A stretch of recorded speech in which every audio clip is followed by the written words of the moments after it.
আমার প্রিয়তমা নায়িকা যে ঋতিকা পাল ছিল ওর সাথে আমার সবসময় ভালো লাগে ওর সাথে আমার। আর সাবিলার সাথে ভালো এবার হ্যাঁ অভিনয়টা বেশি ভালো ছিল গতবারের তুলনায়। বাকি তো বেশি দেখায়নি, অল্প কিছুক্ষণ হ্যাঁ এটা তো মোটামুটি বেশি ভালোই কোনো লেগেছে, খারাপ অভিনয়ে লাগেনি। বেশি একটা ছিল না।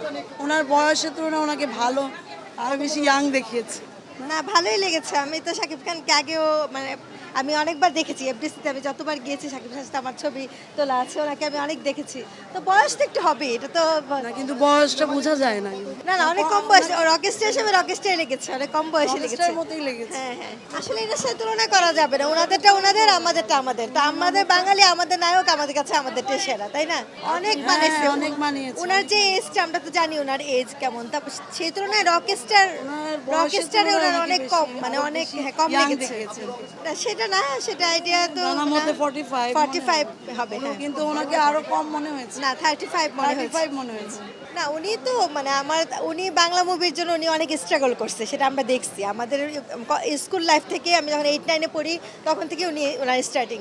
তো আমি একটু জানি যে উনি অনেক স্ট্রাগল করে আজকে উনি একটু আসছে, ভালো মন্দ অনেক ফিটনেস অনেক ঠিক। অনেক মুভি উনি করছে, খারাপ মুভি ওনার করা লাগছে টিকে থাকার জন্য, কিন্তু ওনার স্ট্রাগলটা আসলে এখন যত ইজি আমরা নায়ক নায়িকা হয়ে যাও, উনি অনেক স্ট্রাগল করছে, যার জন্য আমার ওনার প্রতি একটা রেসপেক্ট সবসময় কাজ করে।